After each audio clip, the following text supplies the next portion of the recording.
ରଙ୍ଗବତୀ ମନ ମୁସାରେ ଦିନେ ଗଞ୍ଜେଇ ଖାଇ ମନ ମୁସାରେ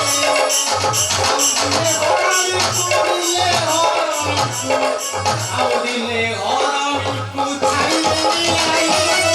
ମନ ମୁସାରେ ଦିନେ ଗଞ୍ଜେଇ ଖାଇ ମନ ମୁସାରେ ସେତିକି ଥାଉ ଆଜି ମୋ ବାପା ଘରକୁ ମୁଁ ଚାଲିଯିବି। ଯାଅ ହେ କେତେ ଡରଉଛ ଏ ତମେ ଚାଲିଗଲେ ମୁଁ ଯେମିତି ରୋଷେଇ କରି ଖାଇପାରିବିନି ପାରିବି ରଙ୍ଗବତୀ ପାରିବି ଏମିତି ବାଗରେ ଓଡ଼ିଶୀ ତାଳରେ ରୋଷେଇ କରିଦେବି ତମେ ପୁରା ହାତ କାମୁଡ଼ି ପକେଇବ। ହାତ କାମୁଡ଼ି ପକେଇବି ତମେ ତ ଭଲ ଜାଣିଛ ଆଉ ହେଇଟି ତମ ପୁରୁଷ ପଡ଼ିଆଟା ନା ମତେ ଭଲ ଭାବରେ ଜଣା ଖାଲି ଫୁଟାଣି ମାରିବ କଥାରେ ନାହିଁ ଛିଲ ଛତୁ ମେଘ ବରସିଲେ କେତେ ତ ଫୁଟୁ ତମ ପୁରୁଷ ପଡ଼ିଆ ନା ମତେ ବେଶ ଜଣା। ରଙ୍ଗବତୀ ଆମ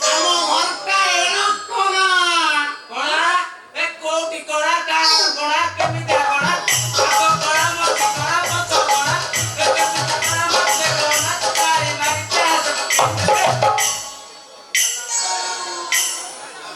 ସଜନି ସଜନି ସଜନି ସଜନି ଆତେ ମରଣ ସଜନି ସଜନି ସଜନି ସଜନି ସଜନି ଆତେ ମରଣ ଆଜ୍ଞା ଆଜ୍ଞା ନମସ୍କାର ନମସ୍କାର ନମସ୍କାର ତୁ କେବେ ହେ ଆପଣ ସେମିତି କଣ କଥାବାର୍ତ୍ତା କରୁଛନ୍ତି ଭଦ୍ରାମୀ ଜାଣିନାହାନ୍ତି ଭଦ୍ରାମୀ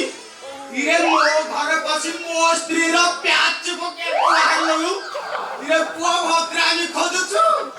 ଏଇଠି ଅନେଇଲୁ ମାରିବି ଗୋଟେ ଜାବୁଡ଼ା ଏକାଥରେ ପୁଅ ତଳ ପଟେ ଝରି ଝରି ଓହିଯିବ।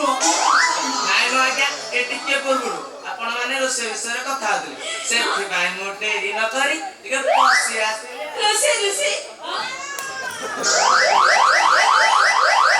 ତମକୁ ରୋଷେଇ ଆସେ? ଆସେ ମାନେ ସ୍ୱତନ୍ତ୍ର ଟ୍ରେନିଂ ନେଇଛି ଏଇ ଦେଖୁନ ମୋ ସାର୍ଟିଫିକେଟ ଥାଉ ଥାଉ ତୋ ସାର୍ଟିଫିକେଟ ଦେଖେଇବା ବାପା କିଛି ଦରକାର ନାହିଁ। ରୁହ ମ ହେଇଠି କହିଲ ତମ ନାଁଟା କଣ? ହେମୋନା ହଁ ହେମୋନା ଡିଡିଟି ବଢିଆ ଦିଦି ନା ଗାଁ ଆସିଲି ଭାଇ ଇରେ ତୋ ବୋଉ ଆଉ କିଛି ହଳନା ପାଇଲାନି କିରେ ଇରେ ବାଛି ବାଛି ପୋକ ମୋର ନାଁଟା ତୁ ଦେଇଛି ବୁଝିପାରିଲେନି କି ଆଜ୍ଞା ମୋ ନା ଡିଡିଟି ମାନେ ଦନ୍ତ ଦର୍ଶନ କରି ମୋ ଦାନ୍ତ ଗୁଡାକ ଟିକେ ପଦାକୁ ବାହାରିଛି ତ ସେଥିପାଇଁ ମୋ ବୋଉ ଏ ନାଁଟାକୁ ଦେଇଥିଲା ହେଲେ ଏ ଲୋକମାନେ ମୋ ନାଁଟାକୁ ପୁରା ଅପହଂସ କରିସାରିଲେ କଣ କଲେ ନା ଡିଡିଟି ମାନେ ଡଫା ଡହରା ଟାଉଟ କାଇଁ ପୁଅ ଡଙ୍କି ଡେକେଛି ଗିନା ତାଟିଆ ରଖିଲେନି ଭଲ ହେଇଥାନ୍ତା ଆଜ୍ଞା ରହିବି ଶ୍ରୀମତୀଙ୍କ ଆଜ୍ଞା ଶିର ଧାର୍ଯ୍ୟ ଯା ଡେରି ନ କରି ତା କାମରେ ଲାଗିଯା ଯିବି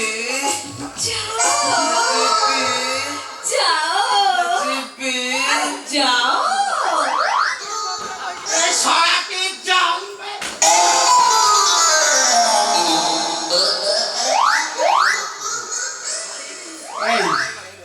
ରଙ୍ଗବତୀ ଓ ରସବତୀ ଓ ଆଲୁଅବତୀ ମୋ ଗର୍ବ ନାଇଁ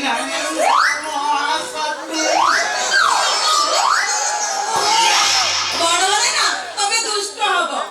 ରଙ୍ଗବତୀ ଏଇଠି କବି ଲେଖିଲେ ପଦେ କଣ ଲେଖିଲେ ନା ବୁଢା ମାନେ ହେଲେ ଡାକୁଆ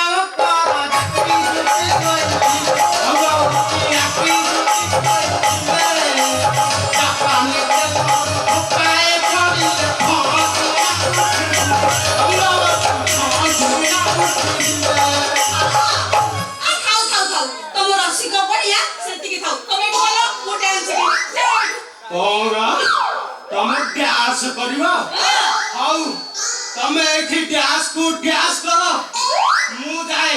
ଟିକେ ଟିକେ ବଜାର ଆଡୁ ବୁଲି ଆସେ